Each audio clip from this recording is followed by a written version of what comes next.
സ്തുതിയായിരിക്കട്ടെ. ഇന്ന് ആദ്യത്തെ വായന വളരെ സുന്ദരമായ ഒരു വായനയാണ്. സോളമൻ രാജാവ് ജെറുസലേം ദേവാലയം പണിതിട്ട് ആ ദേവാലയത്തിലേക്ക് വാഗ്ദാന പേടകവും കൊണ്ടുവരികയാണ്. വാഗ്ദാന പേടകം കൊണ്ടുവന്ന് സ്ഥാപിക്കുന്നു. ദാവീദ് രാജാവ് ജെറുസലേം ദേവാലയം പണിയാൻ ആഗ്രഹിച്ചതാണ്. പക്ഷെ കർത്താവ് പറഞ്ഞു, നീ ദേവാലയം പണിയണ്ട, നിൻ്റെ മകൻ അത് പണി. അങ്ങനെ സോളമൻ രാജാവ് 7 വർഷങ്ങളെടുത്ത് ഈ ദേവാലയം പണിതു. എന്നിട്ട് ഈ ദേവാലയത്തിലേക്ക് വാഗ്ദാന പേടകം ആഘോഷമായിട്ട് കൊണ്ടുവരികയാണ്. എന്താണ് ഈ വാഗ്ദാന പേടകത്തിൻ്റെ അകത്തുള്ളത്? മോശയുടെ ഫലകം. ഇപ്പോൾ നമ്മൾ ഇന്ന് വായിച്ചു കേട്ട വചനഭാഗത്തെ ആധാരമാക്കിയാൽ അതിനകത്ത് മോശയുടെ കൽപ്പനകൾ, ദൈവകൽപ്പനകൾ അടങ്ങിയ 2 കൽപ്പലകകൾ മാത്രമേ ഉണ്ടായിരുന്നുള്ളൂ എന്ന്. പക്ഷെ പുതിയ നിയമത്തിലേക്ക് വരുമ്പോൾ ഹെബ്രായരുടെ ലേഖനം 9-ാം അധ്യായം 4-ാമത്തെ തിരുവചനം അനുസരിച്ച് 3 കാര്യങ്ങൾ വാഗ്ദാന പേടകത്തിൻ്റെ അകത്തുണ്ടായിരുന്നു. എന്തൊക്കെയാണ്? കൽപ്പലകകൾ, പിന്നെ അഹറോൻ്റെ വടി, പിന്നെ ഒരു ചഷകത്തിൽ ഒരു ഒരു ഒരു ചഷകത്തിൽ ചഷകമല്ലല്ലോ ഒരു കുടത്തിൽ മന്ന നിറച്ച മന്ന. ഇത് 3 കാര്യങ്ങളാണ്. ഈ 3 കാര്യങ്ങളും നമ്മളൊന്ന് ധ്യാനാത്മകമായി ചിന്തിച്ചാൽ യേശുക്രിസ്തുവിനെ പ്രതിനിധീകരിക്കുന്ന കാര്യങ്ങളാണ്. ഒന്നാമത്തെ കാര്യം 2 കൽപ്പലകകൾ. അതിൻ്റെ ചരിത്രം നമുക്കറിയാം. ഇസ്രായേൽ ജനം മരുഭൂമിയിലൂടെ യാത്ര ചെയ്യുന്ന സമയത്ത് ഈജിപ്തിൻ്റെ അടിമത്തത്തിൽ നിന്ന് മോചിക്കപ്പെട്ട ഇസ്രായേൽ ജനത്തിന് ദൈവം കൽപ്പനകൾ നൽകുകയാണ്. മോശ സീനായ് മലയിൽ 40 രാവും 40 പകലും ദൈവത്തോടൊപ്പം ഇരുന്നു. ദൈവം 2 കൽപ്പലകകളിൽ കൽപ്പനകൾ എഴുതി മോശയ്ക്ക് കൊടുത്തു. അതും ആയിട്ട് മോശ മല ഇറങ്ങി താഴേക്ക് വരികയാണ്. താഴേക്ക് വരുമ്പോൾ താഴ്വാരത്തിൽ അഹറോന്റെ നേതൃത്വത്തിൽ ഇസ്രായേൽ ജനം കാളക്കുട്ടികളെ ഉണ്ടാക്കി ഇതാണ് ഞങ്ങളുടെ ദൈവം എന്ന് പറഞ്ഞ് ആരാധന നടത്തിക്കൊണ്ടിരിക്കുകയാണ്. മോശയ്ക്കിത് കണ്ടിട്ട് സഹിക്കാൻ പറ്റുന്നില്ല. വേദനയോടുകൂടെ മോശ ഈ കൽപ്പലകകൾ എടുത്ത് താഴ്വാരത്തിലേക്ക് എറിഞ്ഞ് ഉടച്ചു കളഞ്ഞു. ദൈവം മോശയോട് പറഞ്ഞു, മോശേ, നീ എന്തിനത് ഉടച്ചു? നീ വീണ്ടും മലമുകളിലേക്ക് വാ, നിനക്ക് ഞാൻ വീണ്ടും കൽപ്പനകൾ എഴുതിത്തരാം. അങ്ങനെ മലമുകളിലേക്ക് വീണ്ടും മോശ ചെന്നു. കർത്താവ് വീണ്ടും കൽപ്പനകൾ കൊടുത്തു. ആ കൽപ്പനയാണ് വാഗ്ദാന പേടകത്തിൻ്റെ അകത്ത് ഇരിക്കുന്നത്. പാപത്തിൻ്റെ താഴ്വരയിൽ വച്ച് എറിഞ്ഞ് ഉടക്കപ്പെട്ടുവെങ്കിലും വീണ്ടും എഴുതപ്പെട്ട കർത്താവിൻ്റെ കാരുണ്യത്താൽ വീണ്ടും എഴുതപ്പെട്ട ദൈവത്തിൻ്റെ വചനമാണ് ആ വാഗ്ദാന പേടകത്തിനകത്തിരിക്കുന്നത്. അത് യേശുക്രിസ്തുവിൻ്റെ പ്രതീകമാണ്. മനുഷ്യൻ്റെ പാപത്തിൻ്റെ താഴ്വരയിൽ വെച്ച് എറിഞ്ഞുടക്കപ്പെട്ട ദൈവത്തിൻ്റെ വചനമാണ് യേശുക്രിസ്തുവെങ്കിലും പിതാവായ ദൈവം തൻ്റെ കരുണയാൽ അവിടെ നിന്ന് വീണ്ടും ഉയർപ്പിച്ചുകൊണ്ടുവന്ന ദൈവത്തിൻ്റെ വചനമാണ് യേശുക്രിസ്തു. അങ്ങനെ എറിഞ്ഞുടക്കപ്പെട്ടുവെങ്കിലും വീണ്ടും ഉയർപ്പിക്കപ്പെട്ട യേശുക്രിസ്തുവിൻ്റെ പ്രതീകമാണ് വാഗ്ദാന പേടകത്തിനകത്തിരിക്കുന്ന ആ വചനം, കൽപ്പനകൾ. 2-ാമത്തെ കാര്യം അഹറോൻ്റെ വടിയാണ്. അഹറോൻ്റെ വടിയെക്കുറിച്ച് നമുക്കറിയാം. അഹറോൻ ഇസ്രായേൽ ജനത്തിൻ്റെ പുരോഹിതൻ ആയിരുന്നു. കുറേ നാളുകൾ കഴിഞ്ഞപ്പോൾ ഇസ്രായേൽ ജനത്തിൻ്റെ ഇടയ്ക്ക് ഒരു ഭിന്നത ഉണ്ടായി. ഏതാനും ചില ആളുകൾ ചേർന്നുണ്ടാക്കിയ ഒരു ഭിന്നതയാണ്. കോരഹ്, ദാത്താൻ, അബീറാം എന്ന് പറയുന്ന 3 കുബുദ്ധികളായ ആളുകളുടെ നേതൃത്വത്തിൽ ജനങ്ങൾക്കിടയിൽ ഉണ്ടായ ഒരു ഭിന്നതയാണ്. അവർ പറഞ്ഞു, എന്തേ അഹറോനത്തിന് പ്രത്യേകത? അഹറോൻ്റെ പൗരോഹിത്യത്തെ അവർ ഇടിച്ച് കാണിച്ച് താഴ്ത്തി സംസാരിക്കാൻ തുടങ്ങി. അത് വളരെ ഗുരുതരമാണ് എന്ന് കർത്താവിന് ബോധ്യപ്പെട്ടു. ആത്മീയ നേതൃത്വത്തോട് ജനം വിഘടിച്ച് നിൽക്കുന്നത് അപകടകരമായൊരു കാര്യമാണെന്ന് കർത്താവിനറിയാം. അതുകൊണ്ട് അഹറോൻ്റെ പൗരോഹിത്യത്തെ അടിവരയിട്ട് ഉറപ്പിക്കാൻ അവിടുന്ന് തീരുമാനിച്ചു. അവിടുന്ന് പറഞ്ഞു, എല്ലാ ഗോത്രത്തിൻ്റെയും തലവന്മാരിൽ നിന്ന് ഓരോ വടി കൊണ്ടുവരാൻ പറയുക. ആ വടി കൊണ്ടുവന്ന് എൻ്റെ സന്നിധിയിൽ കൊണ്ടുവന്ന് വെക്കുക. അങ്ങനെ കർത്താവിൻ്റെ നിർദ്ദേശപ്രകാരം 12 ഗോത്രങ്ങളിൽ നിന്നും വടി കൊണ്ടുവന്നു. ഗോത്രത്തലവന്മാരുടെ പേര് വടിയിൽ രേഖപ്പെടുത്തിയിട്ടുണ്ട്. അങ്ങനെ ലേവി ഗോത്രത്തിൽ നിന്ന് കൊണ്ടുവന്ന വടിയിൽ എഴുതിയിരിക്കുന്ന പേര് അഹറോൻ്റെ വടിയാണ്.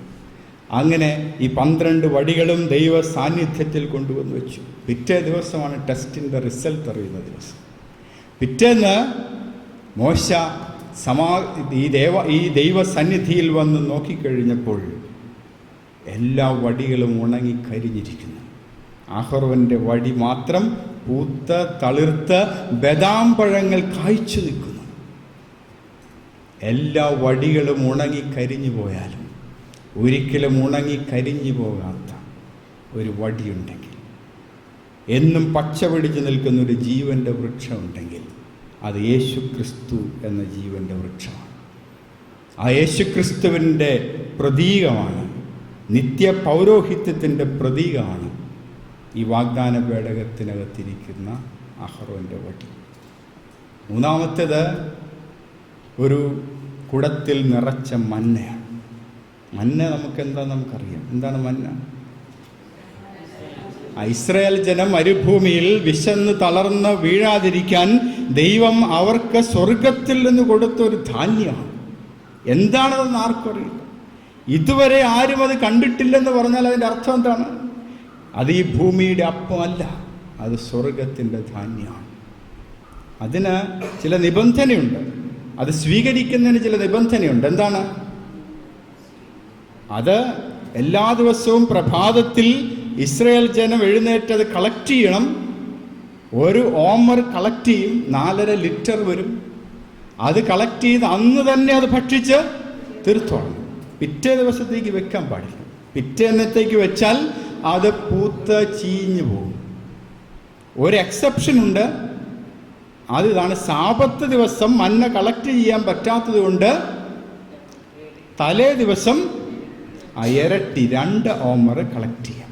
ഇത് കൂടുതൽ കളക്ട് ചെയ്തിട്ടും കാര്യമൊന്നുമില്ല. കാരണം എന്താ?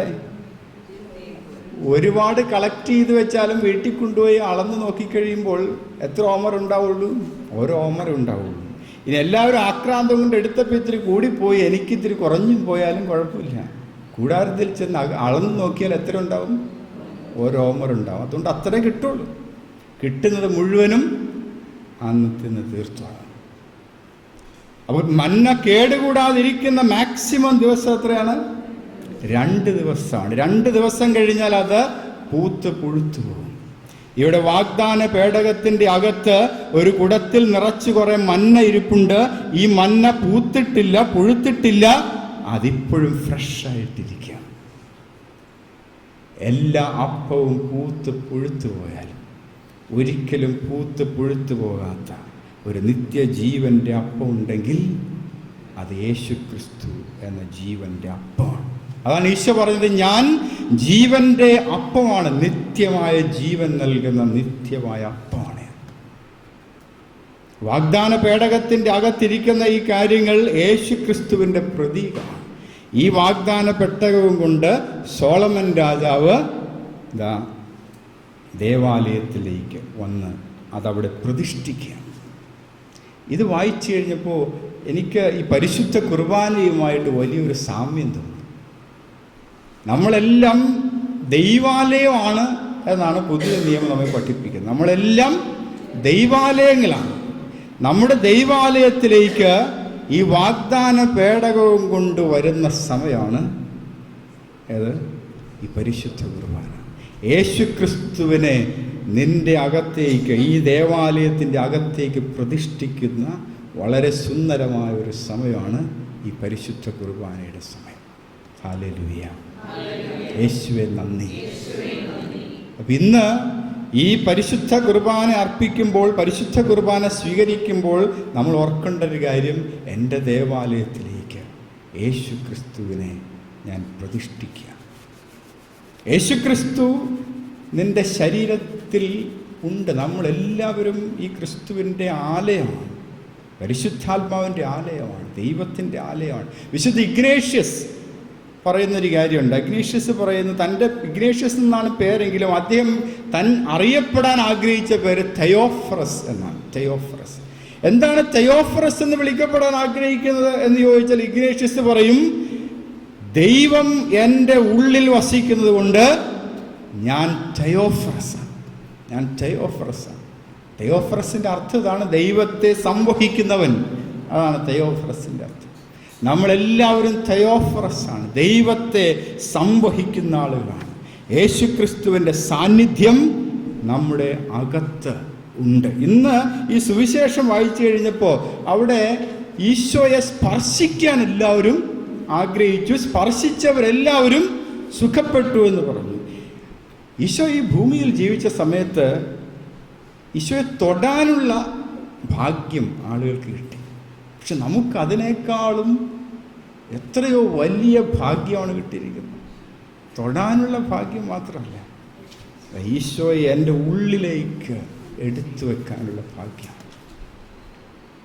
എന്നിട്ട് എന്തേ ഈ തൊട്ടവർക്ക് കിട്ടിയ ഒരു അനുഭവം എനിക്കില്ലാത്തത്?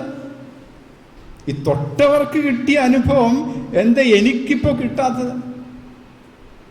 യേശുക്രിസ്തുവിന് എന്തെങ്കിലും വ്യത്യാസം വന്നിട്ടുണ്ടോ? എബ്രായർക്ക് എഴുതിയ ലേഖനത്തിൽ പറയുന്നു, യേശുക്രിസ്തു ഇന്നലെയും ഇന്നും എന്നും ഒരാൾ തന്നെ.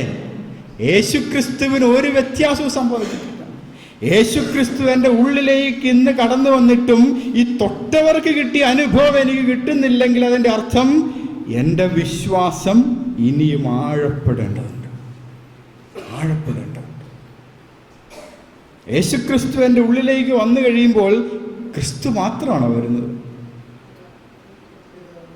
പിതാവും പരിശുദ്ധാത്മാവും ഒക്കെ ഞങ്ങൾ വന്ന് അവനിൽ വാസമർപ്പിക്കുന്ന ഈശോ, ഞങ്ങൾ വന്ന് വാസമർപ്പിക്കുന്നു. കൊളോസ്യർക്ക് എഴുതിയ ലേഖനത്തിൽ പറയുന്ന കാര്യം, യേശുക്രിസ്തുവിൽ ദൈവത്വത്തിൻ്റെ പൂർണ്ണത മുഴുവൻ മൂർത്തീഭവിച്ചിരിക്കുന്നു എന്നാണ്. ദൈവത്വത്തിൻ്റെ പൂർണ്ണത മുഴുവൻ യേശുക്രിസ്തുവിൽ മൂർത്തീഭവിച്ചിരിക്കുന്നു എന്ന് പറഞ്ഞാൽ, യേശുക്രിസ്തു നിന്റെ അകത്തേക്ക് കടന്നു വരുമ്പോൾ പിതാവും പുത്രനും പരിശുദ്ധാത്മാവും നിന്റെ ഉള്ളിൽ വന്ന് നിറയുക. പരിശുദ്ധാത്മാവ് നിന്റെ ഉള്ളിൽ വന്ന് നിറയുക. പരിശുദ്ധാത്മാവ് എൻ്റെ ഉള്ളിലുണ്ടായതുകൊണ്ട് എനിക്ക് വലിയ ശക്തി കിട്ടണമെന്നൊന്നുമില്ല. അപ്പോസ്തലന്മാർക്ക് എപ്പോഴാണ് പരിശുദ്ധാത്മാവിനെ കിട്ടിയത്? പെന്തക്കോസ്ത ദിനമെന്നാണ് നമ്മൾ പറയണം, അല്ലേ? അതിക്ക് മുമ്പ് കിട്ടിയിട്ടില്ലേ? യോഹന്നാന്റെ സുവിശേഷം 20:22 എന്നിടത്തെ വായിച്ച്. യോഹന്നാന്റെ സുവിശേഷം 20:22.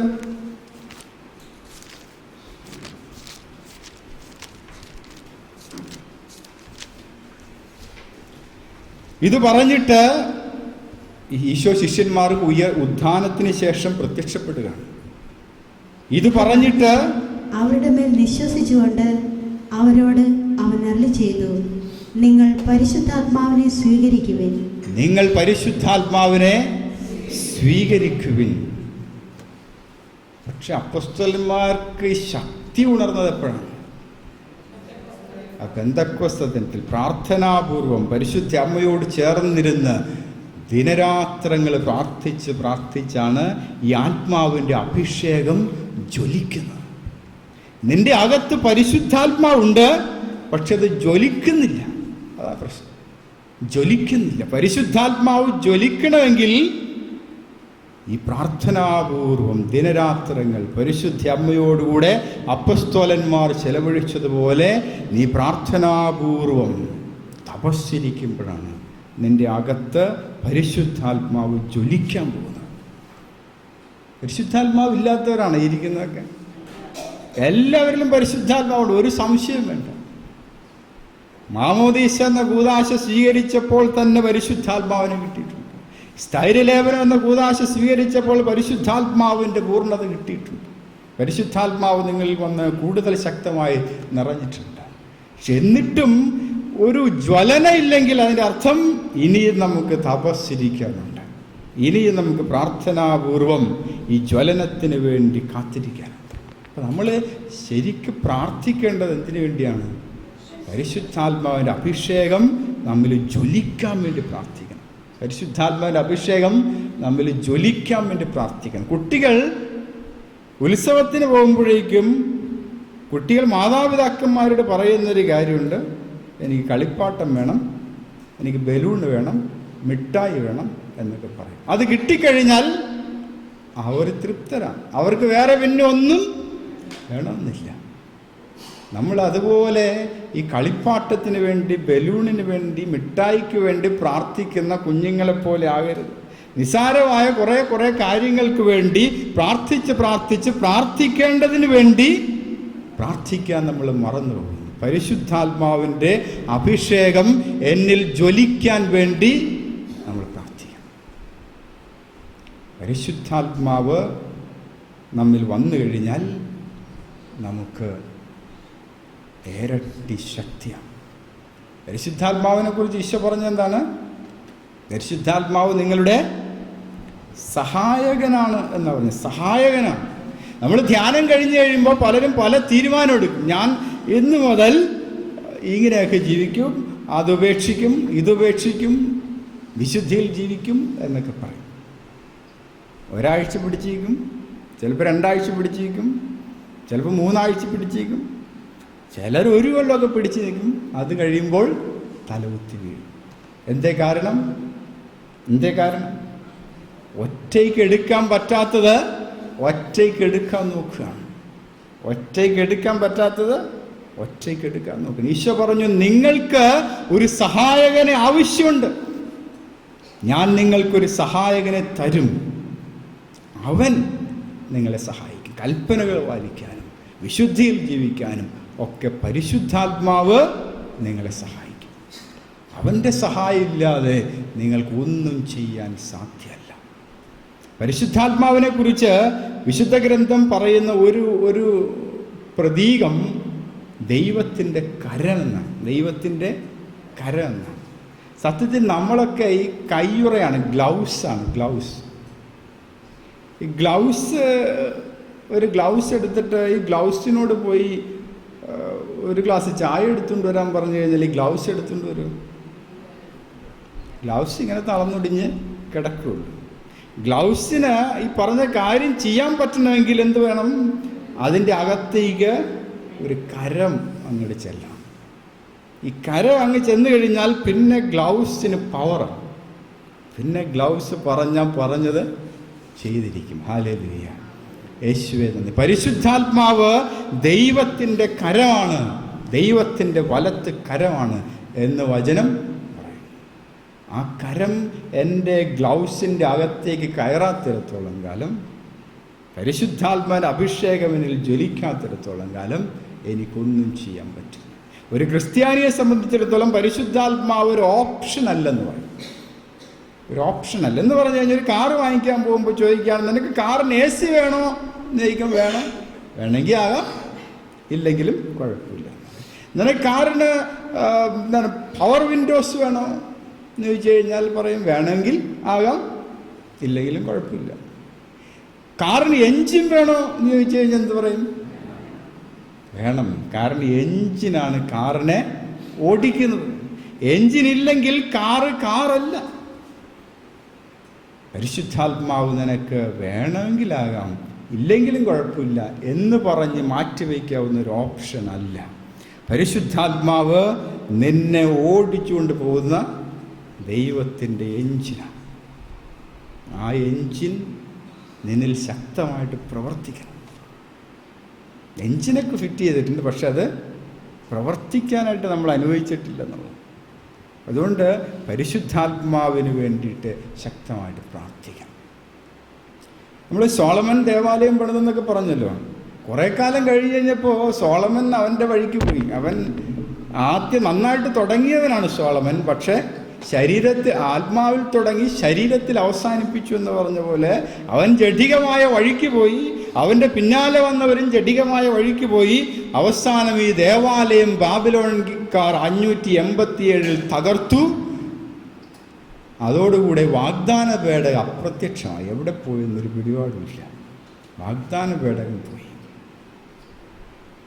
പക്ഷെ ഈ ദേവാലയം പണിതതിൻ്റെ ഒരു ഹിസ്റ്ററി, ഈ ദേവാലയം പണിത് കഴിഞ്ഞ് പിന്നെ അവർ പറഞ്ഞല്ലോ ബാബിലോണിയൻകാർ അവരെ തകർത്ത് കഴിഞ്ഞ് വിപ്രവാസത്തിലേക്കാണ് പോകുന്നത്. 50 കൊല്ലം പിന്നെ വിദേശത്ത് കഴിയുകയാണ്.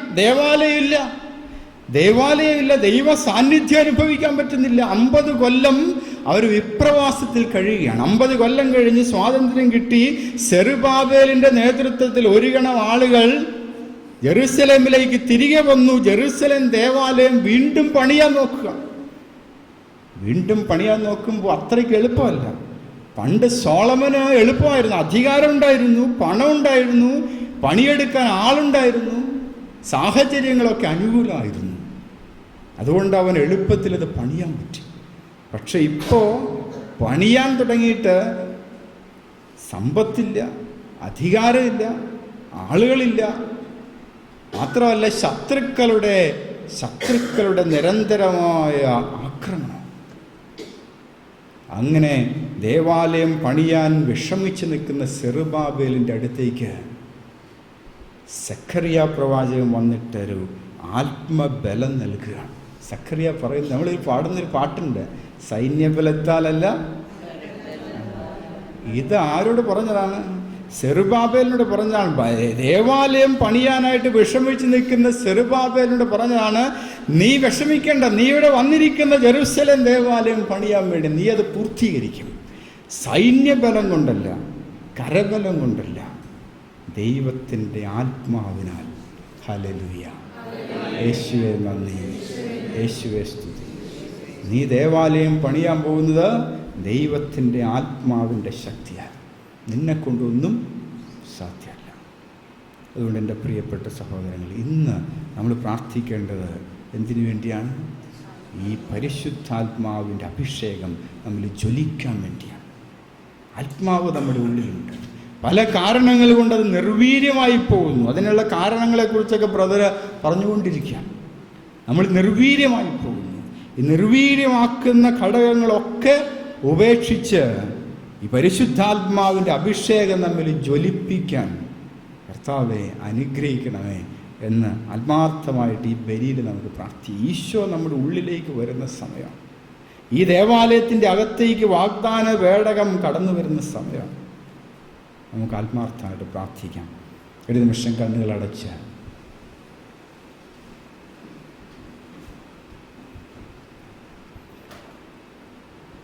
നമ്മെ തന്നെ കർത്താവിൻ്റെ മുമ്പിൽ സമർപ്പിക്കാം. ദൈവമേ, നിൻ്റെ ആത്മാവ് നീ എനിക്ക് നൽകിയിട്ടുണ്ടെന്ന് ഞാൻ വിശ്വസിക്കുന്നു. നിൻ്റെ ആത്മാവെൻ്റെ ഉള്ളിൽ വസിക്കുന്നു എന്ന് ഞാൻ വിശ്വസിക്കുന്നു. ആത്മാവിൻ്റെ ജ്വലനം, അഭിഷേകവനിൽ ജ്വലിക്കാൻ കർത്താവിനെ സഹായിക്കണമേ.